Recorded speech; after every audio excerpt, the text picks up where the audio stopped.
Boy, this was almost a podcast that never was. Right? Well, you would have had to pull it from the video file. Oh, wow. I literally turned around as the intro was rolling and realized I hadn't hit record.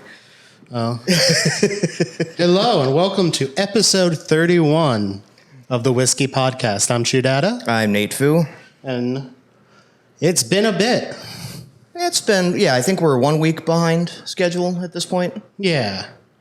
So quite a bit has happened during then. If you are lucky enough to be watching and listening to this live, you can see the fancy new transitions and assets provided and designed by Dizzy. Mm-hmm.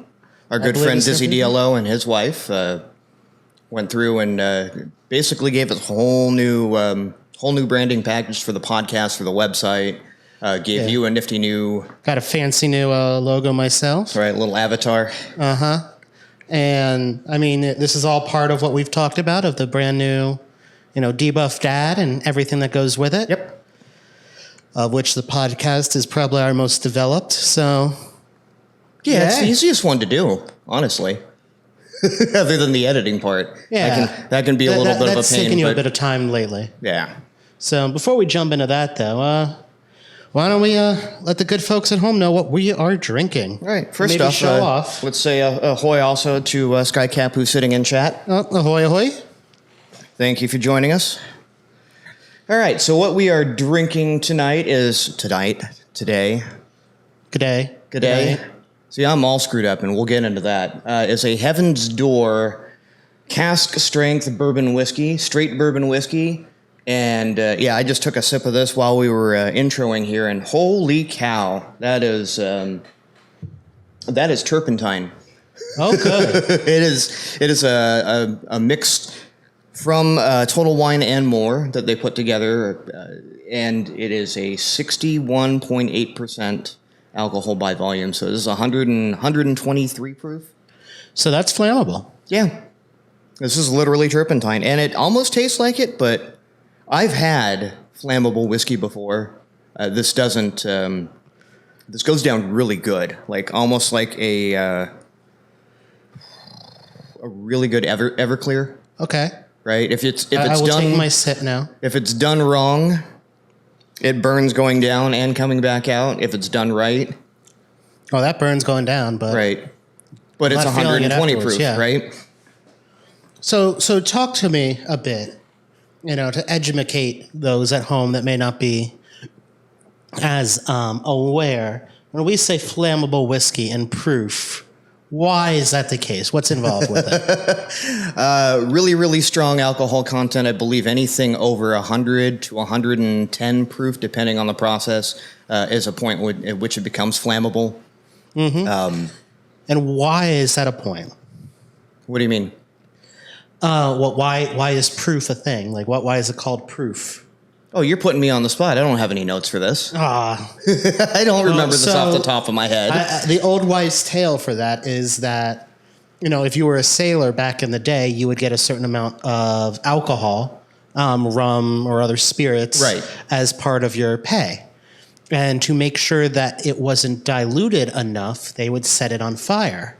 Right. To prove... they would soak gunpowder. Soak gunpowder in it. And if the gunpowder still lit, it was not good. Right.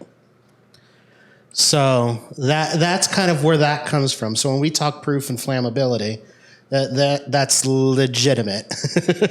Oh, and I'm just talking about it from the old high school, college experimentation days of flaming Dr. Peppers and all sorts of wonderful drinks. They have different terms for that kind of experimentation these days. But I appreciate that you're being so open about it. But yeah, no, I have had plenty of bad luck with anything wild turkey, Everclears, all sorts of bourbon, scotch, and what was the other one that's typically 110 proof? Well, also we have the Lost Spirits distillery stuff that is all like 160 proof or whatever. Yeah, that was Navy strength rum. Yeah. That stuff is brutal. I still have some of the Jamaican rum, I think. That one was pretty good. It's amazing, but like a single shot and you are down. Yeah. You are out. So yeah, that was for you guys, for the audience. I am violating my no flammable rule because I didn't realize it until I poured it and went, what does that proof say? Yeah. 60. Oh, crap. Okay, well, here we go. And not going to lie, this is, I want to point out that Facebook marketing can work. Mm-hmm. I was hit with this particular brand with ads for like 3 weeks straight. And so when I went to go buy stuff, I'm like, you know what? I keep seeing this. I'm just going to pick up a bottle. It doesn't seem expensive. Right. And give it a try. So good job, marketers. We salute you. Speaking of marketing, we did get this lovely little, and I don't know if it will translate well over the camera. But you'll see the picture in the show notes. Right. We now have branded drinkware. We have branded drinkware. We have branded stickers, hats, logo, shirts, and a bunch of other products that are coming out. It's not showing in the camera very well. Here, if I put it here with a black background. Right. So use yourself as the background. Lots of stuff coming with the website. If you're listening here, we will be opening the podcast or the website live next week. Right. But we're going to start a formal marketing blitz, including a giveaway starting in October. Yay! So if you're interested, you want to support, you want to potentially win cool things like a set of these Whiskey Podcast branded whiskey glasses, right? Then make sure you be on the lookout. Yeah, these are pretty standard rocks glasses. We were looking in we may be getting the Glencairns, depending on how. If there's interest, we can even do custom decanters if people are interested. So we'll see what comes of that. Yep. Other fun things. This podcast is the first episode that is being restreamed both from Twitch and from YouTube. Correct. So we will be doing a lot more content in both areas. It is not our goal, I think, in either case to necessarily become affiliate with Debuffed Dad or the Whiskey Podcast or anything like that. But we want to kind of spread out to as many people as possible and reach as many people as possible. Hey, and if that ever happens, we'll see what the landscape looks like. Right. Yeah, because especially with all the stuff going on with Twitch right now and marketing and retaining talent, they may be rethinking. Why don't we come around to that at the end like we normally do? Yeah. But are we done with the updates in business? Yeah, I think so. Yeah, I think that's right off the top. Again, big shout out and thank you to Dizzy DLO and Rachel for their excellent work on the site. Thank you. And the for logos. Everything. Yep. We can't wait to show it off. So let's get into it. All right. How's life been? Well, my daughter walked in the other day covered in chocolate and demanded wine. So you're sure it was chocolate, right? Oh, I'm sure it was chocolate. It was a Starbucks cake pop or a cake pop. Cake pop? Gotcha. Yeah, it was Starbucks doing their Korean boy bands. Cake pop, not K-pop. And she came in and I had poured a glass of wine for myself and for Grammy and Mama Bear because it had been a day already. And she came in, saw that, and reached for it and started saying, wine, wine. And I said, what's all over you? And she goes, chocolate. Like, okay, so as part of Wellness Week at work coming up, there will be a class of chocolate and red wine with Maya. Oh, you just need to add some cheese to that, and you got the whole she spread. Provides plenty of cheese. So we've had that. She She's 20 months, not even 20 months yet, and she has a larger vocabulary than most 2.5, 3-year-olds I know. Yep. And between that and your daughters, your oldest today, from what I hear, was apparently talking about virology and viruses and vaccinations and science behind all of them, based off of a YouTube spiral she went down. Yep. So, yeah, I think that kind of sums up the kids. What else you got? Yeah, going no, on that with them? was funny. We actually went down that YouTube spiral the other day. It was, we're watching one thing. It's YouTube, the algorithm. One thing leads to another, and eventually you're watching porn. But we ended up on the internet this. is for. Exactly. We ended up on this science channel out of, I want to say, Germany. And they were just really interesting, really cleverly animated videos. And it was just like, it caught Brooke's attention in a flash. So we ended up watching through about 8 of the videos. And they're really well put together. I was surprised. But in the amount of retention she has from these now, it just is absurd. We'll have random conversations 4 days later on something she watched a 30-second video on, and she'll be able to recite it from memory and recall it like in an instant. And it's scary. Yeah. Had a conversation with the wife. I want to say either I don't remember if it was last night or this morning. It couldn't have been this morning. My idea of this morning. Brooke's going to be starting kindergarten soon. Mm-hmm. Hi. We've got a special guest. We've got Mama Bear. Your shoes are not in here.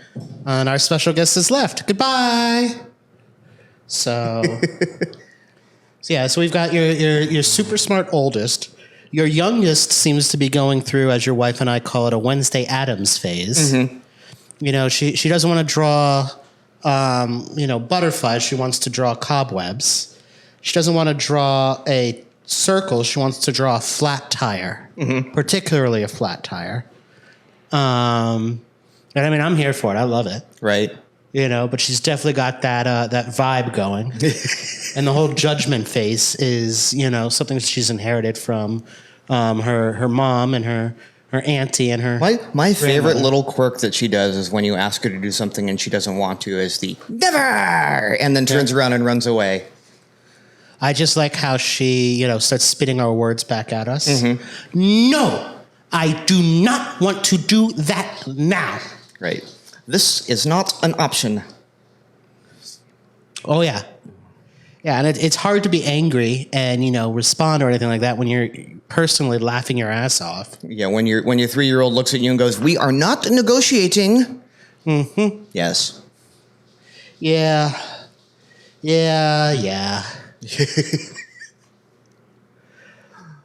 Oh, and they say, there's parents who go, "Don't baby talk your children. It will not serve them well in their future." Yeah, and then there I are kind of days feel that like don't talk to them as adults because they're already, teenagers at this point. At this point, I would love just goo goo gaga to come out of their mouth. Yeah. But, my little Ewok has been, there's a term that goes around for people that have one kid or multiple kids, and it's called the trick baby. Yes. And so what is a trick baby? A trick baby is the baby who works, perfectly nice and happy and everything works out. I'm like, oh, no, this isn't a problem whatsoever. That's usually your first kid. Right. The second kid tricks you into having the second one. Yeah. The second kid makes up for it. Mm-hmm. My kid apparently decided the other day in the middle of daycare, she was tired. So she just, left the group, went up to her mat and put herself to sleep. Right. Good luck getting her to do that around here. Oh, no, she does it here fine. Oh, nice. Yeah, at night, we're like, okay, we're going to read a story. And she's like, one more. Like, okay, fine. One more story, and then you go to bed. And she goes to sleep. She's starting that now, huh? Uh-huh. Ugh. And, the oldest was like that to a certain degree as well. Still is. Yeah. I am terrified of my second. Because we still plan on trying for a second. And that kid is going to be a demon spawn if any of this sort of karma levels out. And it will be the only boy in the family. Watch. Probably, You watch. which I feel so sorry for that kid. As the two only guys in this family, we empathize in advance. Oh, man. What? Skycap Runner is now following you. Why, hello, Skycap Runner. Welcome to the family. So that's our area with the kids. Yeah, that's with the kids. I'm now officially 2 weeks into this new graveyard shift that I had mentioned in the last episode. I believe that went out, right? 30 Yeah, went last out? episode went out. Hey, we Past actually got Tuesday. one out before we recorded one. Woohoo! Yeah, it's a good start. We're But, trying to be consistent. Yeah, so got back from PAX, immediately started a graveyard as I bang into my mic. Got back from PAX, immediately started a graveyard shift at night. Well, that's because that's when graveyard shifts are. Typically, yeah. From 9 o'clock until 5:30 in the morning. And I was curious to see how I would handle that and how that would affect the day-to-day. It affected it all right. Right? The sleeping part isn't so much the issue, at least not on the Monday through Friday. Dude, you've gotten more sleep than the rest of us combined. Well, yeah, because I get to sleep while you all are toiling away. Mm-hmm. I mean, you get a consistent 8 to 10 hours a day. No, I get consistently 8 now. When you see me sleep 10, it's because I woke up somewhere in the middle of the day because it was 100 and fuck all, and the room got sweltering, and because our Nest Smart thermostat has 3 years of data on us, and none of that is someone sleeping at home during the day. Yeah, it kicks the thermostat up during the day. I know from that being stay at home at the moment. So yeah, there have been quite a few times I woke up just drowning in my own body juices, and it's like, oh well, let's kick the thermostat on, and then about an hour and a half later, when the room cools down again.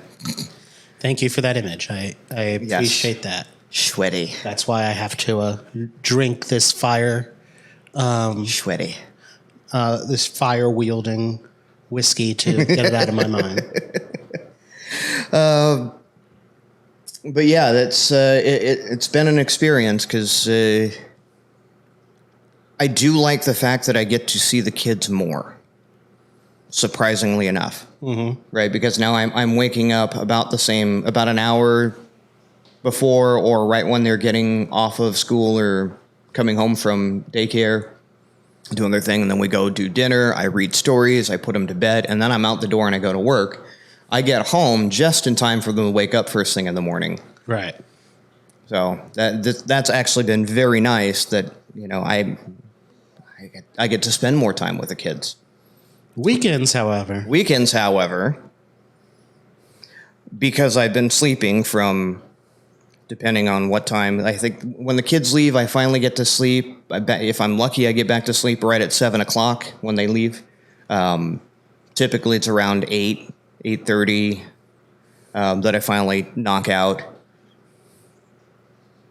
This carries over to the weekend. Because I don't want to screw up my schedule from Monday through Friday by sleeping normal hours on the weekend. I've been staying up to, at least 4 o'clock in the morning, Saturday, Sunday, Monday, because my weekends are all screwed up now. But that means I sleep from 7 until 1, 2, 3 o'clock in the afternoon. 5 o'clock when we finally send someone to wake you up. Yeah. Yeah. And there's the wife. And the Ewok. But yeah, so that's been the one downside is, the weekends, the girls have been coming here or going out with your wife and child. I think they're going now. They're leaving for. They'll be leaving soon this afternoon to go to the farm again. Right, the farm, not that farm, not the farm where your cats and dogs go. Yeah, when you retire them out. Yes, Put it out to pasture. No, the farm where all those cute pictures came from that had the pumpkin patch. Yes. But yeah, so I guess that's the one downside is like today was an absolute miracle for me to get over here with the time that I did. It's very true. A lot of that was on Friday, which is Saturday. Mm-hmm. If work is slow, my boss lets us cut out early because there's no one coming in behind us, and there's just no point in sitting there twiddling thumbs just for the sake of getting paid. We get paid anyways. So like last night, I actually got off work at almost 2. Nice. Right? So instead of 5:30, I got home at 2, and I fell asleep around 4. So 4, 5, 6, 7, 8, 9, 10, 11, 7 hours. Had I gotten to bed at my normal 5:30, 6 o'clock, this probably would be a much later episode. Mm-hmm. But yeah, that's the downside. And it has been catching up to me. But it does mean that I've been able to actually get on and stream on the weekends because that's now my stay awake. Yep. Yeah, you've actually got enough followers, and if you can keep this up, consistency for affiliate. Yeah. Which leads to a whole nother set of issues. Right. Right? Especially with what we're doing here. But again, that's later on in the episode. On the next episode of What the Fuck Are We Talking About? What the fuck did I just buy? Oh, I don't know. That's one of our new segments. Yep.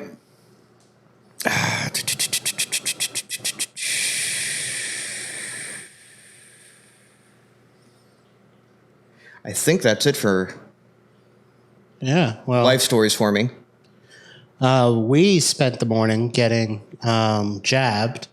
So all of our girls, the wives, the mother-in-law, and I got our flu vaccines today. You went and got your flu shot today? Yeah. Awesome.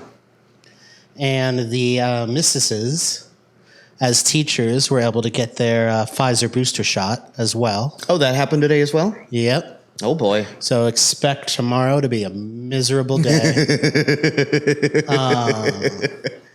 I didn't know they were doing that right away. I knew it was they qualified. It was approved, yeah. And they walked in and they're like, you want it? You have the date for it. Nice. You know, they were going to actually give me mine if I wanted it there, but it turns out I'm 2 days shy. Womp womp. Yeah. So maybe Wednesday or Thursday I will go get it. But okay. Well, maybe I'll go with you then and get my flu shot. I know my work is kind enough to do the flu shot yearly. Nice. So the wife was had mentioned to me that they were going and doing it today, and if I wanted to wake up early enough, I could go do it with them as well. And it's like I don't know if I'm getting up that early, but my work does provide them yearly, so I know that's coming up at some point in time. I will get my flu shot. Nice. But yeah, I didn't know they were just doling out the boosters. I'm not. Well, you have to be like it right now. I think it's for qualified frontline workers and teachers. Yeah, but you said they had offered it to you. Was it just for the sake you were sitting there? Well, I was with a teacher, so they assumed. Right. Okay. So I have no problem with that assumption. Yeah, I'm definitely not a qualified frontline worker, at least, and not in that sense. No, I said to the missus, like, you know what? I'm not in a rush to get the booster, not because I don't, want it or see the value in it, but because I'm not frontline. I'd rather someone else take it first if there's a shortage or anything. Sure. So being that I wasn't able to get it today, we'll see, what actually happens and the availability for it. Definitely. And then we'll go from there. Yeah, and again, I would rather have it go to people that have to have it than those that want to have it. And I mean, personally, I'd rather have it to those that don't want to have it. Right. That's if we're being honest here. Mm-hmm. We did just have one of my coworkers return from his co-vacation. Yeah. I had a coworker. Thankfully, she was fully vaccinated, but it took her out of commission for about 3 or 4 days. Yeah. And my coworker was also vaccinated. It knocked him down for 2. Yeah. But he kept testing positive for another 5 or 6 days until the actual virus was out of his system, it's just real silly because he's like, I feel fine. To which we go, that's what the vaccine is for. Right. Like, yeah, he had 1 day of bad symptoms and one night where he was legitimately worried because he started to get the shortness of breath. And he said, but then he woke up the next morning and was like, okay, that was it. Cool. Mm-hmm. Yeah, I think my coworker, we sent her some chicken soup from a local deli, and that was enough As you do, too, right? Yeah. And that was kind of the just a little bit that she needed to, do that, kind of be self-contained and go from there. So, and that's my little one. Yep. Are you gonna come visit? Hi. Hi. Hi. Come say hi. Say hi. You girls off to the farm? Hi. This is my little Ewok, my little Maya papaya. Boy, she knows where that camera is, doesn't she? Oh, yeah, always. Always knows. All right. Bye-bye.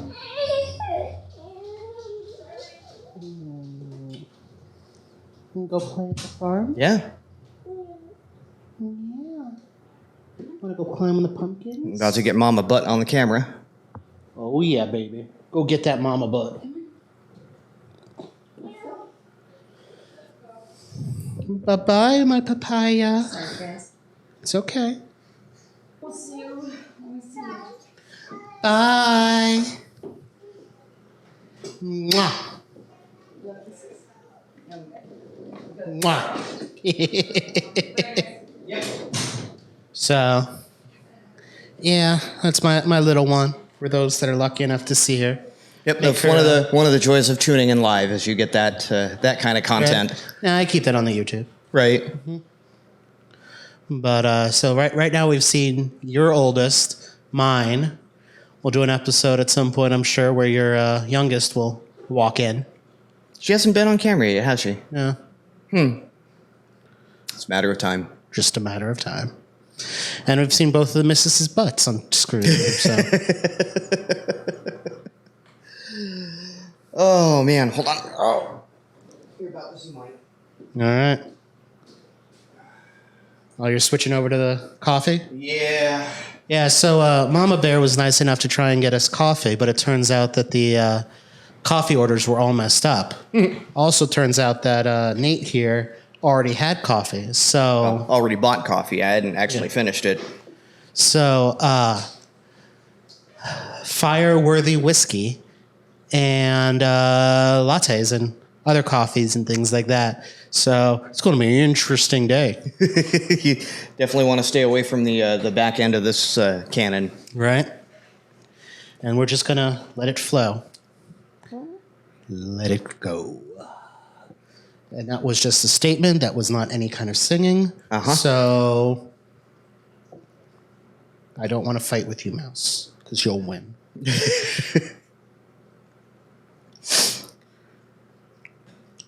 All right. What else we got going on? Well, the one nice thing about, again, working the hours that I've been working is a lot of times the end of my night gets very, very slow. So I've been doing a lot of mobile gaming. Yeah, you got your rig with you? I do, somewhere. I thought You got your OtterBox camera holder or a phone holder and... Yeah, there it is. We're going to do some product shots on this later on today, I think. Oh. But yeah, when I was at PAX, OtterBox had a booth there, and they were demoing this little nifty contraption. And now this is a Note, so one of the bigger phones on the market. Drops in there. Yeah, you're not on the stream with it. You're just literally playing with your crotch on screen. So yeah, I've been getting a lot of gaming in on my slow nights with this little device. You were able to do some trials with it, weren't you? I was actually able to do some trials with it. I was legitimately surprised at the lack of latency, or at least how much of it had an effect on PvP. So, let's put that right back down here. But yeah, no, I've been keeping up with the story missions. God, my glasses are all fogging up. It is so hot in here. I don't know why. Well, it is 90-something outside. Yeah. We're in here with one air vent, high ceilings, and all the doors shut so that we don't get visitors. Right. Which I think they are all gone at this. No, they're on their way out. You can still hear them. Cool. They're But yeah, herding the cats. I've been able to keep track of all the story beats. I've been going through and just doing the general day-to-day grind. Nice. And then the last night I was like, I wonder, because I played a little bit of Trials last weekend on my phone, and it was kind of I don't know if it was the way the game mode was working or anything like that. It just I was just getting outplayed on a fairly regular basis. So last night when I signed in, I actually was contributing to my team more than I was expecting to. Got 4 kills, had a 4-0 KD. And we pretty much won our match, and it took a little bit of adjustment. There was a couple of times where I ended up having my head out in a sniping range, a sniping lane, before I realized that my head was stuck out in a sniping lane, and a couple of milliseconds of lag is enough for someone just to hone in on my dome. And I have to say, Bungie has done a good job with trying to address cheaters and what happens between the different latencies and capabilities of different systems. They still have a while to go, but the sheer drastic improvements in just this little bit of time, made it so that you could even be competitive in the first place. Well, I remember a lot of people, they chuckled at Stadia. I was a founder on that for a long time and loved the tech. The only reason I switched away from it was Xbox's cloud offering much more compelling. The pricing model was Stadia's downfall, not the tech itself.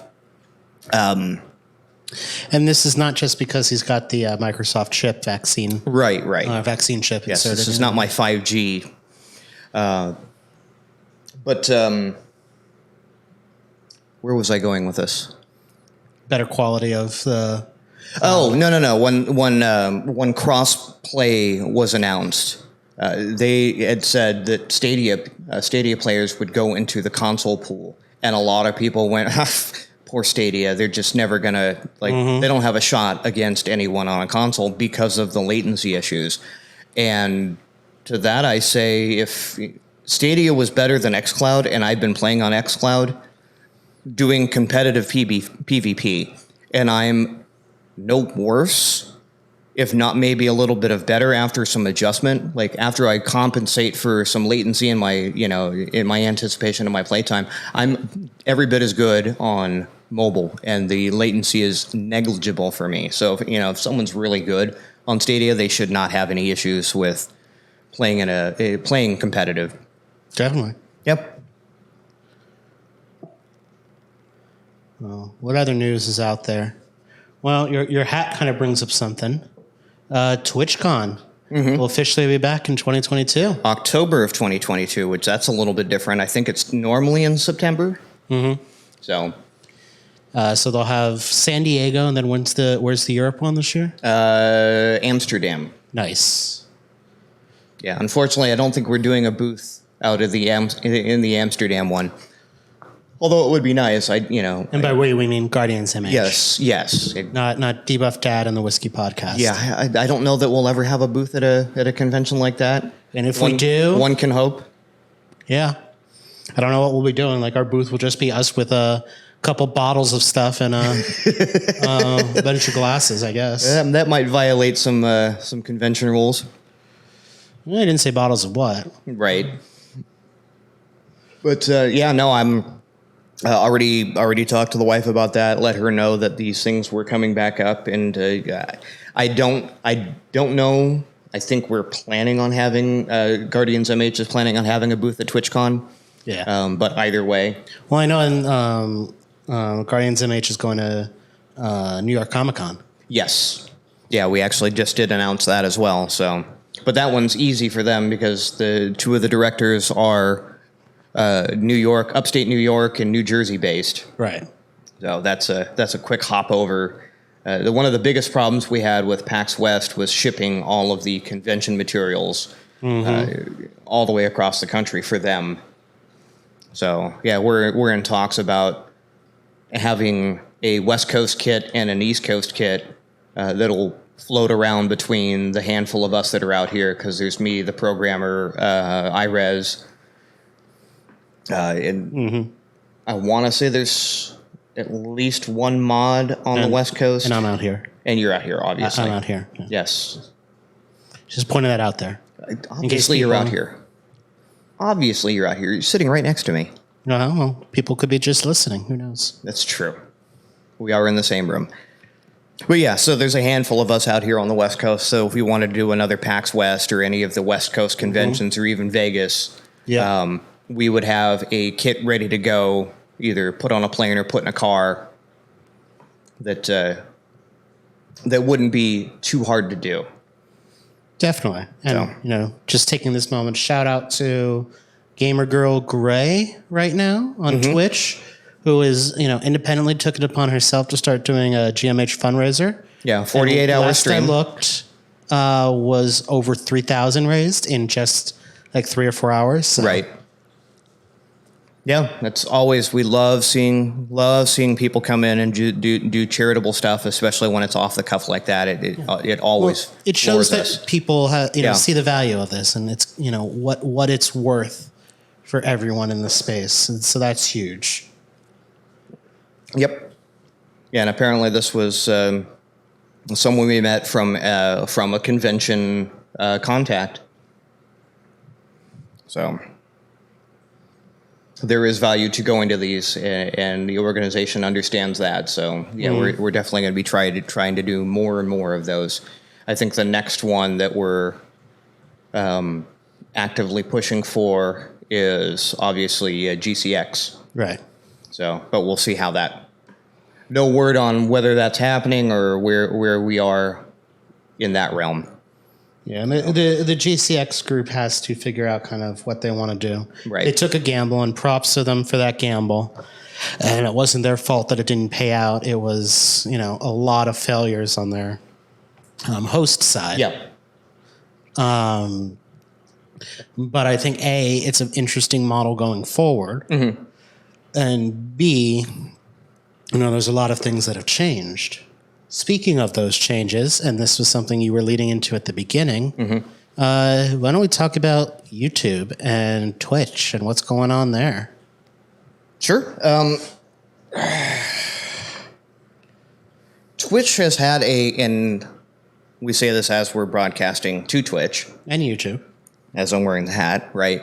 But yeah, there's a reason we started kind of shifting some of that content over. Like we made a concerted effort and using a service called Restream.io, which I'd used before. We're doing a multicast to both services.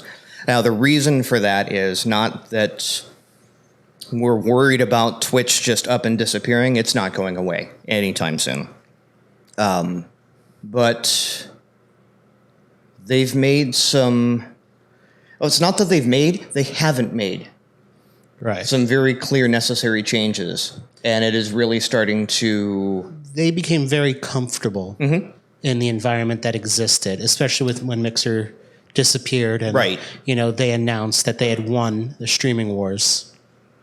And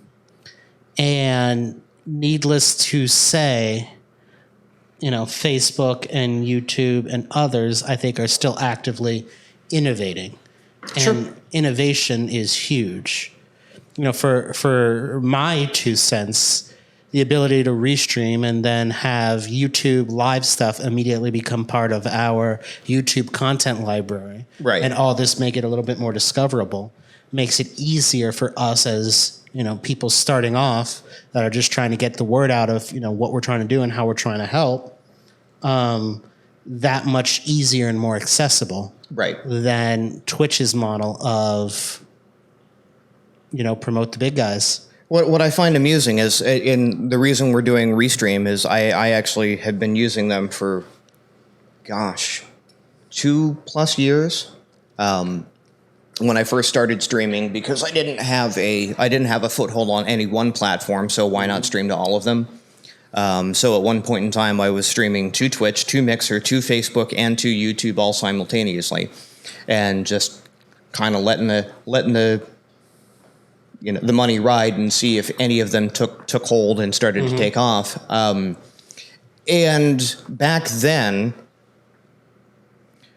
the biggest issue I had with Facebook and YouTube was, obviously, and now it's a bigger deal now, is the DMCA stuff. Right. I used to stream, and then I'd keep a Spotify playlist or whatnot, a little soundtrack at half volume in the background of my stream, that music I was listening to while I was gaming. And as soon as I went live, man, the email started popping up from Facebook. Your takedown request, DMCA, and it's like, all right, I can't. At that point, there weren't a lot of royalty-free or stream-friendly platforms out there because Twitch didn't care. Yeah. Right, and that was the big fish. So until that became an issue, nobody really offered a whole lot of options. A lot of the independent labels still kept their, they were just like, well, we're just going to keep doing our stuff, until it became a marketing point. So yeah, I stopped streaming to Facebook, and I stopped streaming to YouTube because I just couldn't put content out there without it immediately getting struck down. Yeah, such as, for example, your Gandalf sax. Right. Well, that's the world we are in now, where Twitch started actively enforcing it, and Mixer, well, we all know what happened to Mixer. They up and vanished like a fart in the wind. So at that point, I just stopped using Restream because I wasn't streaming to any of the other platforms. And started to get a little bit of a foothold over on Twitch. But again, their lack of doing things and their lack of providing tools has really started to push creators to look out into other options. Well, I think what you just said there is a huge point, though, is just the word creator. For the longest time, Mixer and Twitch and all these other platforms was for gamers. Right. We are in a situation where gaming might be something we do, but that's secondary to, the goal of the first place, what we're trying to do with Debuffed Dad and the WHISKIEE Podcast and things like that, of helping people and creating that community of support, outside of the gaming world. That just happens to be something we all share. Oh, I mean, I have 60 some odd podcasts that I cycle through in a week, and I would say of those, 5 of them don't have some sort of alternative media counterpart to that. Yeah. So 60 of them are actively doing what we're doing, which is live streaming to some sort of platform while they're recording their podcasts. And so with the idea of creators trying other avenues, I give props because, it's YouTube gaming and Facebook gaming, but they've put those tools out in general to allow for more active content, regardless of intent, than Twitch, which was 100% all about games. And you could do that IRL and now your hot tub stream. Right. And, I signed into Twitch yesterday, and there was a girl in a ridiculously low cut scarf, dress top, and it was the ASMR channel. And just had a mic in front of her and was just talking like this the entire time. Oh, there was another one that, and things like that. I'm like, what? Twitch, Twitch, we don't want inappropriate content. And one of the more popular and more controversial at this point Twitch streamers was literally sitting there in the ASMR channel licking the microphone. Like, should we try that now? No. I don't think that'll go over the same way. I don't think it would. But I don't know. The platform's this definitely stuff is still strong. Sorry. Yeah. Oof. Heaven's door. It takes a lick and it keeps Heaven on help kicking. me. Yeah. Heaven help me. There's a reason I didn't go back for a second glass. Yeah, right. Carry on.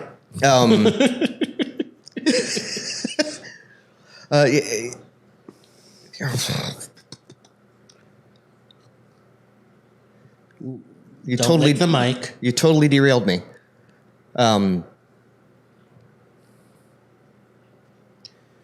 Platform tools. There's No licking mic. stop it.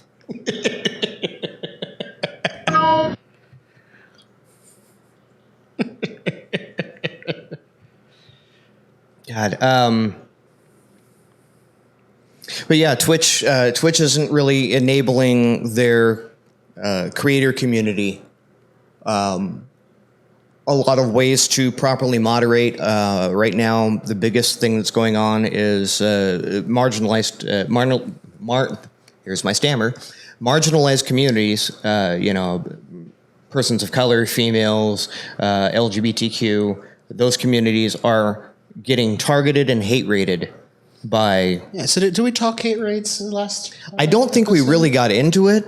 So why don't we bring that up? Mm-hmm. Because it has a gaming, it has a gaming tie to it, and we're both gamers. But there is a bigger thing here that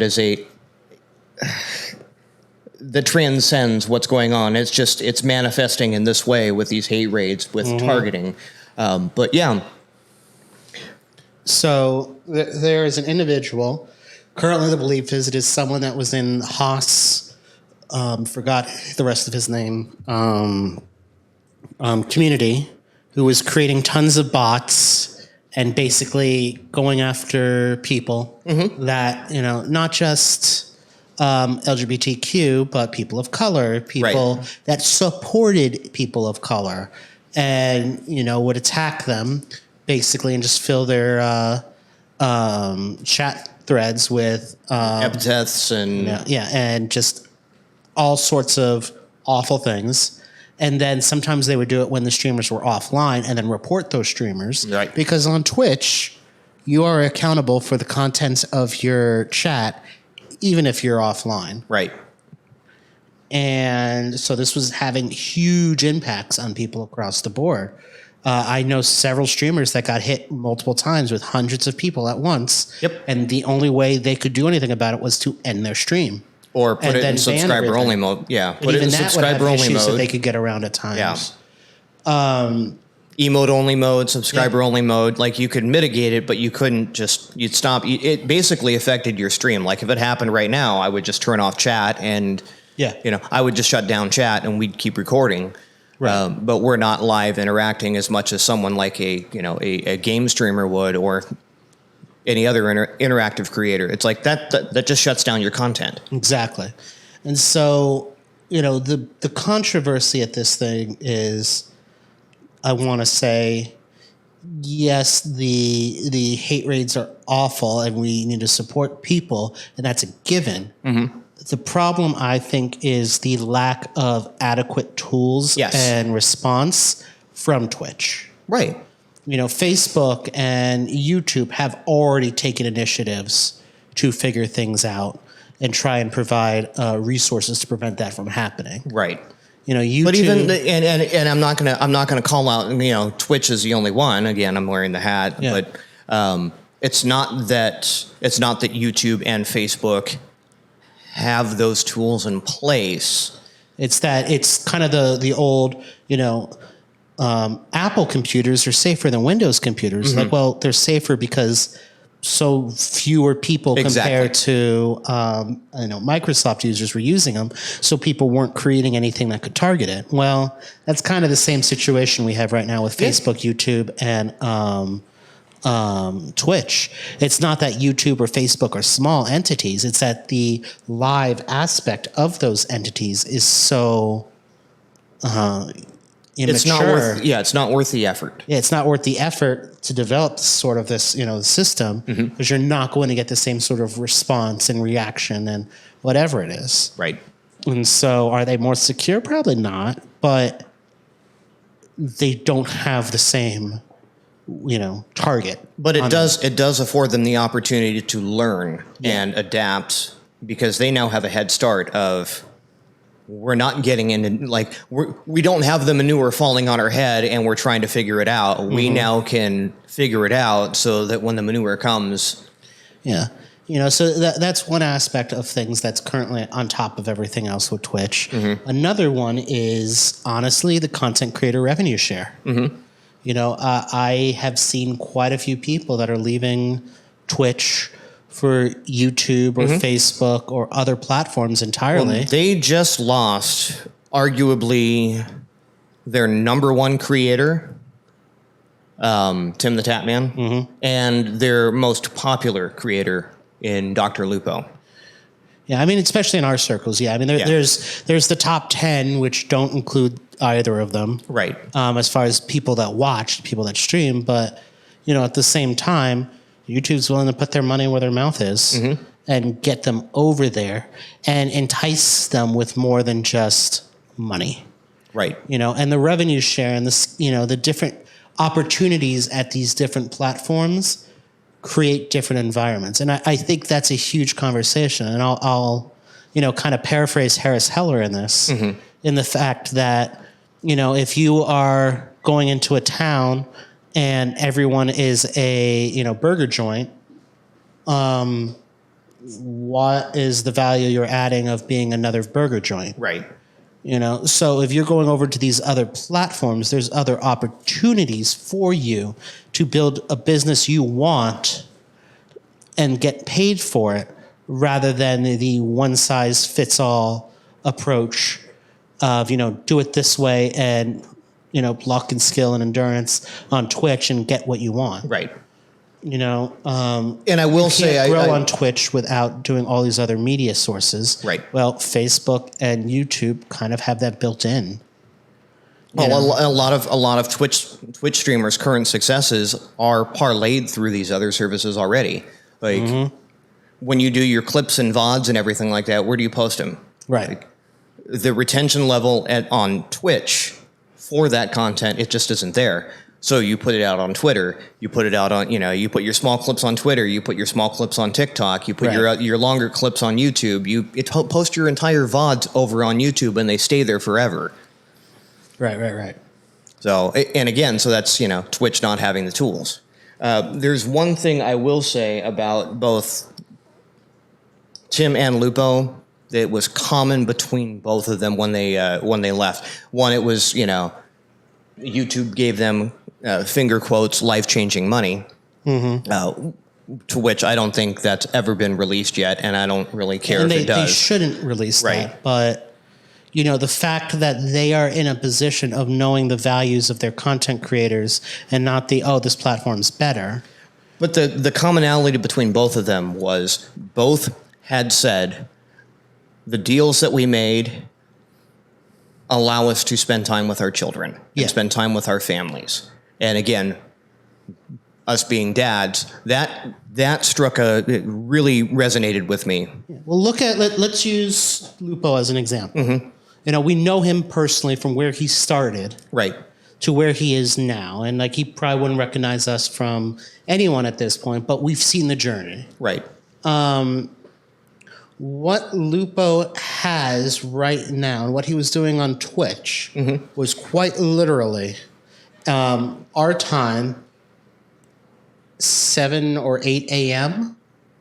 Till 3 or 4 p.m., break for maybe 2 or 3 hours, and then back for at least another 2 or 3 hours, if not more. Right. Daily. And maybe I think he would take Wednesdays off and Sunday. Yeah, he started off with just Wednesdays and Sundays. Yeah. And then started taking a few more days off. I mean, his son is growing up. Again, we've known him long enough that he didn't have a son the first time that we played. He was still in a 9 to 5. When he was still working, doing his thing. And then an episode recently where he was talking about, he has fear. Like his nightmares are going back to a 9 to 5 because he knows what kind of impact that would have on his life. Right. So the fact that they are able to create content, and part of that is because, again, their content has that much more push and value on those platforms than just that. Ad revenue is significantly more on YouTube and Facebook compared to Twitch. And that's just the nature of how those business models work. They've got evergreen content that could potentially keep going for years, if not decades, after they stop, if that's something that's of interest to them. Right, and that and their monetization tools, for what it's worth, are friendly to the creator, because the creator is the one putting up the content. Yes, right. It does. Everyone will always argue, well, why does Twitch have to take money at all? Well, they maintain their business. Right. They maintain the infrastructure. They maintain the servers. They maintain everything that it takes to give you the path to create your content. Right. What's the number value on that is what's in debate. Well, and people are fighting that now. And recent news, Stream Elements, for example, just got something like $10 million or more. I don't know the numbers offhand, so don't quote me on this. Don't at me. A huge investment that they're immediately turning around to try and support. Alternate avenues of monetization. Exactly. Right. And I think when Streamlabs immediately said, hey, you can do a reoccurring subscription to your favorite streamer, and they get all the revenue from it. And it's not to say that those tools weren't out there. I mean, Patreon's been around. Patreon's been out forever. In fact, I've already switched on 3 of our key streamers that I follow to their Patreon directly rather than their Twitch, because, oh no, I don't have their emotes. Right. I don't necessarily care. Right. And yeah, their emotes are fun, and it was a cool way to interact in that community. But and it's a cool way to share that, you give someone else's emote in someone's chat, and it's, again, oh, that's a really cool emote. Where'd that come from? Oh, it's from this streamer, blah, blah. Right. But again, we've seen streamers go, don't use other people's emotes in my channel. Get the hell out of here. Ban, kick. So that's a personal issue. But yeah, if you're going to support a content creator, I'm not doing it for their emotes. I'm doing it because I legitimately care about the content that they're doing. I've been a longtime subscriber to Danfinity, who you're wearing the shirt for. Yep. And I remember one day I came into his chat and I see all these emotes with his face on them. I'm like, where'd these come from? And he's like, dude, I've had these in my chat for like 4 months. And it's like, oh, okay. Right. I'm not doing it for the emotes. I'm not doing it for anything. I'm not even doing it for clout. You did it all for the nookie, huh? I did it all for the nookie. But, or the Wookie. Yes. But yeah, because I care to support that creator. Sorry, I just finished the the burn. Continue. You have your latte behind you. Did it all for the creator. Yeah, but so there are other ways to do that without being part of the Twitch ecosystem. So those are starting to come into. Stream Elements is giving you alternate way of doing bits and tips and monthly recurrings, and Patreon has been out there for a while. Merchandise is huge. I've made a point. Well, the biggest difference with where Stream Elements and Streamlabs have come in is now you can start integrating it into your streams. Right. Right. That's the one thing that like all the other existing services don't have. And I've made a point of I want to use our community in such a way that I can give back to them. Right. So our artwork is from people that we support and love as part of our community. We're probably going to go out for some music or intro things like that in the near future. Well, we know who we're going to go to because they're part of our community. Right. Our existing intro music as a community member. Exactly. So, and for the podcast at least, yeah. And so again, for us, it's about how do we help fuel the ecosystem and the creative community that we're a part of. Because we're not big fish in any capacity, and I don't think we really have an intent of trying to be big influencers. Our intent across the board is how do we help and support others through what we've done, and just hang out and chill with people that we appreciate and appreciate us, and that is something that I think we have the unique opportunity of doing in an environment when we're not tied to a single platform where everyone has to homogenize to succeed. And so, we see a lot of things sputter up and then disappear again, like Clubhouse. That may be something that still exists, but it doesn't have anywhere near the fanfare that it had for a while. Right. Twitter for the longest time has struggled. I don't know financially if they're still having issues, but that's become a staple for so many people. Instagram is huge. It still shocks me how huge Instagram is. Dude, TikTok. I can't stand the idea of it, but it is massive. Right. I watched an entire, Gartner, who is one of the big consulting groups, have an entire how to use TikTok and what the value is for your organization. Okay, when a big 6 consulting company is talking about TikTok as a platform, okay, shit, we should probably take that seriously. And I don't mean spending more time on it, Uncle Talk.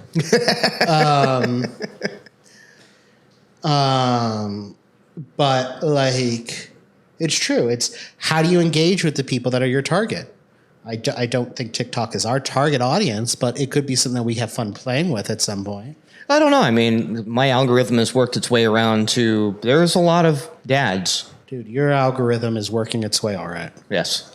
But there are a lot of dads and a lot of dad content on there and not just dad joke content. And this is a apparently mocha latte that is iced and melted from the local Starbucks.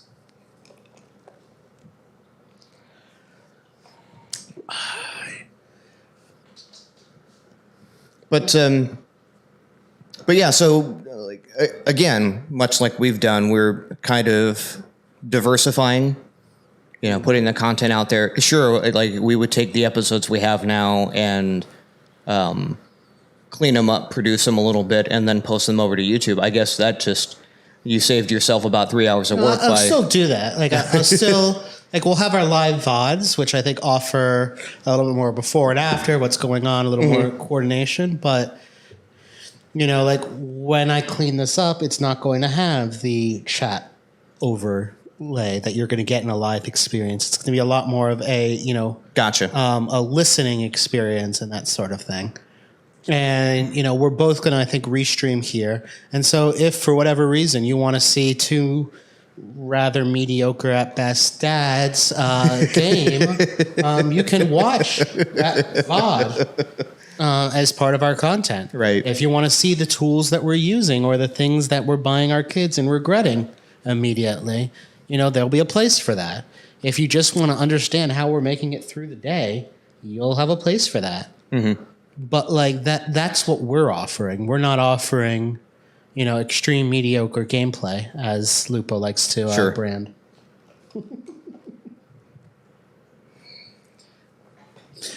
So speaking of gaming, what kind of gaming news we got out there? I actually have not been able to keep track of it because I'm sleeping through most of the news cycles now. By the time it comes out, I'm already late to the game. The only thing I know that's currently going on is I guess there's another Halo Infinite beta going on. Yeah, and this is for an interesting right gameplay mode called Battlegrounds, I guess? I'm not sure. But it's a large-scale team versus team PvP, which legitimately, from the clips I've seen, sound fun, but I now know of 3 or 4 other people that have had their entire system, crash after playing the beta. So take it with a grain of salt. New World from Amazon, the game that has kept on delaying, is supposed to officially launch on Tuesday. And as of this point, there's been nothing saying otherwise. And normally, I'll give Amazon credit. They will let you know in advance when they're like, yeah, we're not going to make it.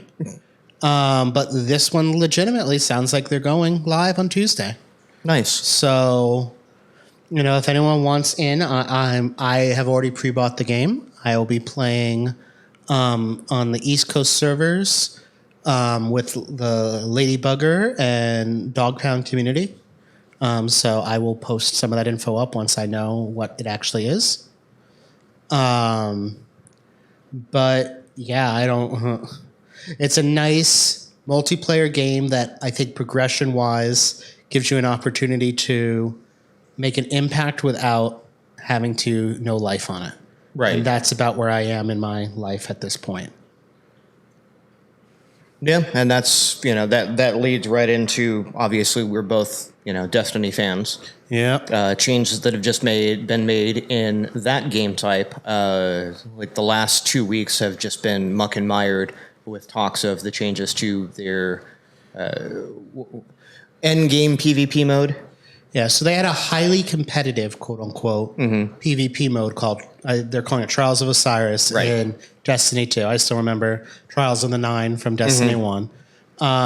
And long story short, it would provide unique opportunities if you were able to go flawless, if you were able to, complete a certain amount of games and win the matches out of them, etc. And it was five round 3v3 elimination. Right. And each match would count as one game. Right, best of 5. Yeah. And the object is to go 7 wins in a row without being defeated. Yeah. And that takes you to the lighthouse, where you get the best of all cool the gear. Armor, right. Cool weapons, etc.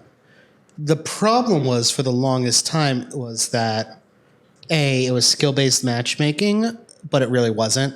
So they stopped doing it. They went straight connection-based matchmaking, based on the matchmaking was then based off your card, where you were in your 1 through 7 wins. And so you'd get people that were insanely capable or cheaters that would be able to wipe out your entire team, and all of your progress and efforts would be for nothing. Right. And, people had no interest in playing. And so you get the people that were either so extreme or cheating that was what the community was, and so no one bothered to participate in it. Right. So and there was also no matchmaking. So not only did you, if you wanted to play the mode, you had to have 2 other friends that were willing to just sit and grind it out with you for the length of this, dealing with the ultra competitive, ultra skilled community and the ultra cheating community. Right. Yeah. For someone at my level, there was no point. I was never I would never get to a point where I would even get a sniff of the rewards. And a lot of that had to do with player population. Yeah, and to put things in perspective, we were talking about Dr. Lupo before. We met Dr. Lupo when he was helping new players, or not new players, but mediocre average players like us get this level of gameplay in Trials the original Destiny. Yep. I have 1 lighthouse, and that is credited to Lupo and Ninja with no L. I have 2. One with Lupo and Ninja with no L, and one to was it Ramblin'? No, it was Manchma and Zontan. Zontan. Yeah. But yeah, that's it, because it took those kind of again, you had to have a pre-foreign fire team, and you were going up against the best of the best. Yep.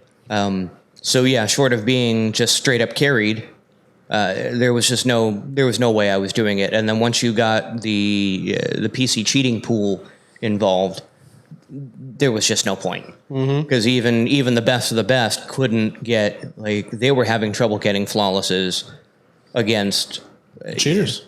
Yeah, instantaneous supers, infinite revives, track you through walls, right? Wall hacks, ammo hacks. What was the whole point? So the recent changes have been interesting, because first they signed with, who was it? BattleEye, yeah. BattleEye anti-hack, anti-cheat. And so that's kind of cleaned up some of the low-hanging fruit. Right. One of my favorite stats coming out of the first weekend of trials, post BattleEye and post crossplay, was somewhere in the neighborhood of 7,000 accounts saw their KDs drop by over 2 points. Yep. In the first day. And those were all the cheaters, because they were sitting up there with 15.0, 16.0 KDs, because you just couldn't beat them. Right. Right. Now they had to play by the rules. And then they still managed to ban, people always complain about it, and they're valid, but at the same time, we were looking at hundreds, if not low thousands, of, bans account as a result of this, from them actively utilizing the metrics. Right. And seeing it firsthand. Yep. I think we've talked in the past about that one streamer who will interview cheaters. Right. And, some of those people, like major players, had their accounts banned. And it's like, no, we don't talk about this in detail, but you were found of cheating. We have proof that you were cheating. Your account is no longer valid. You tried to work your way around a ban. Mm-hmm. We still have the proof. Right. Yeah, we have hardware IDs. We have there's so many ways that your account could be tracked. But yeah, so those went away, and and a lot of people were complaining because that was literally their income. Mm-hmm. Right. Recoveries is good business. Oh yeah, and it goes back to WoW Gold. Yeah, and people will pay to get that cool item or that currency that they don't have the time or energy to. Right, or the skill. Mm-hmm. It's 3 things: time, energy, or skill. And personally, I guess I don't have a big issue with the recoveries on that. If you're willing to put in the work, and someone's willing to pay you to put in that work, more power to you. Now, if you're willing to, if you're going to cheat to do that, that's where I draw the line. Right. Because not only are you gaming the system, you're ruining someone else's time, and then you subject that your paid customer to potential ban, mm-hmm. or disciplinary action for whatever, in the process of doing it. Now, and I get it. You're trying to maximize your workflow. If I can cheat and get 10 accounts done in one day, that's a lot better than having to do it the real way and only getting 2 accounts done per day. But I go to the EVE Online model when mm-hmm. it comes to that. You could buy game time and sell that game time for in-game currency to people that were making that in-game currency. Mm-hmm. So, there is a real dollar amount tied to what that, currency is valued. I mean, there's a U.S. dollars to an exchange rate. Exchange rate, thank you. That's tied to it. But you know what? If I have a full-time job and I want to just be able to play, and so I'm willing to spend mm-hmm. an extra $20 to be able to participate, and someone else doesn't have time or doesn't have a time constraint, and they're limited on what they want to do, mm-hmm. I am more than happy to make that exchange as long as it doesn't break the game. Right. And so, there's a number of people out there now that are legitimately player and game economics specialists that are doing the math of how do we make this in-game currency a legitimate currency. Right. And when you start looking at blockchain, it starts getting way too above my pay grade. Right. But there's an enormous value that we're suddenly seeing for that. And so the fact that we've got these this goes back to World of Warcraft and right. Even the EverQuest days. Before that. Yeah, where you could literally pay a gold farmer. Pay a gold farmer, or pay people to drop their equipment. Yeah, but where this comes back to Destiny is recovery and all these other things. What Bungie decided to do with this is instead of saying, "Oh, okay." Throwing money at it is not what we want to do. We want to keep the game intact, mm-hmm. but we'd rather you have more capability to play the game that you're already paying for. Right. And I think that shift is huge. Yeah, the ultra extreme people are always going to complain, but they're not the ones paying the bills. Right. Do you want an ultra extreme mode? I don't think I've ever there's not a competitive Destiny 2 environment. That's not an esport that's taken off. Right. If you want that, there's still, Rainbow Six and COD and Call of Duty and things like that have been going on for decades, mm-hmm. that are still competitive and still relevant because of. There's still people that play Halo. Oh, sure. For competitive PvP, and there's esport tournaments around it. That's yeah, huge. and that's one of my biggest things, especially coming out of the Destiny community, is like, well, we just want a mode where we can be competitive. You understand that the game has private matches, right? Set those up. Yeah. We used to do that in D1. When private matches came out, people would set up brackets and tournaments. Yeah.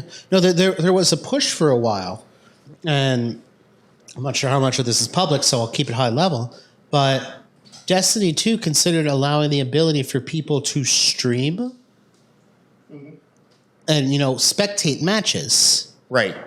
It was decided eventually not to go like full stream ahead with it because of the hardware impacts that it was doing at the time. Yeah, the server requirements for that were ridiculous. You still have the capability of setting up real competitions with it if you want to handle it. But Destiny and Bungie don't see that as one of their core values. No. And you know what? That's okay. Right. I went to BlizzCon for 12 years, and you would see the people doing the professional PvP battles and their ultra competitive things and the raid races and things like that. And I'm like, okay, cool. That's not what I'm interested in. Right. That wasn't anything that ever gripped me, and I don't see myself ever wanting to get to that level.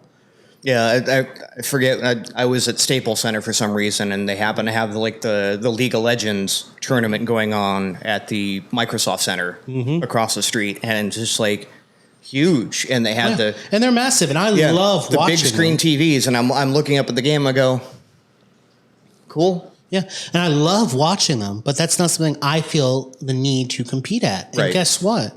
There's a lot more people like me than there are at that competitive level. It's just like football or baseball or anything like that. I love watching other people, play a game capability that's far above anything I could ever achieve. And I admire their talent and I admire their capabilities, but I know it's not something I could do. Right. I always go back to, I want to say it was the either the U.S. Open or Wimbledon or something, where the guy was, where some guy in the stands was yelling at one of the players. And so they eventually stopped the match, pulled the guy down on the field, made him wear the leggings and skirt that the girls had to wear playing tennis, and then had him try and compete at their level. And he was a sport. He played along. Props to all of them for doing it well. But no, I'm good. I realize the value and the talent and capability that goes into someone at that level playing. That would I have made current decisions? Yeah, with my 2020, vision backwards and my knowledge of it not actually being something that my opinion is relevant for. Go right ahead. I will armchair quarterback, just to talk shit. But I'm never in anywhere going to compete at a, junior varsity level, much less pro player level. Sure. But so they let's circle this back around. Yeah, they opened up matchmaking. They opened up the mode to a lot more players. Just to I guess boost the population and see if that made the mode viable. And to the people on the lower echelon, myself included, it's been great to just be able to get into the playlist. But now the argument is the achievement of getting that 7-0 win is diminished because the player pool is diluted with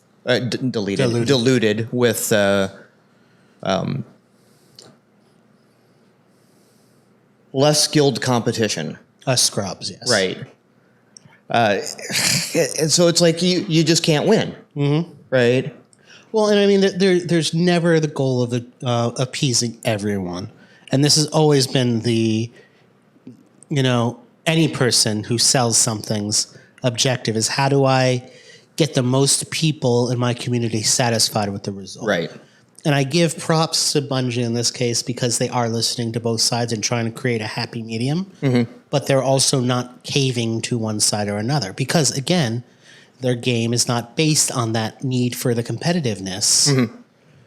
We know plenty of streamers that have had their entire success built on just PvE, right? Not player versus player in any capacity. So We winding down? The economies of streaming. Yep. Right. And again, that being the case, don't put all your eggs in one basket if you don't have to. Mm-hmm. In the case of the two streamers we had mentioned, they made life-changing deals with the platforms that they're on that allow them to not work as hard because they've already put in the work. Right. And YouTube saw the value of the community they created, the product they created, and that product being themselves. Yeah, and the brand.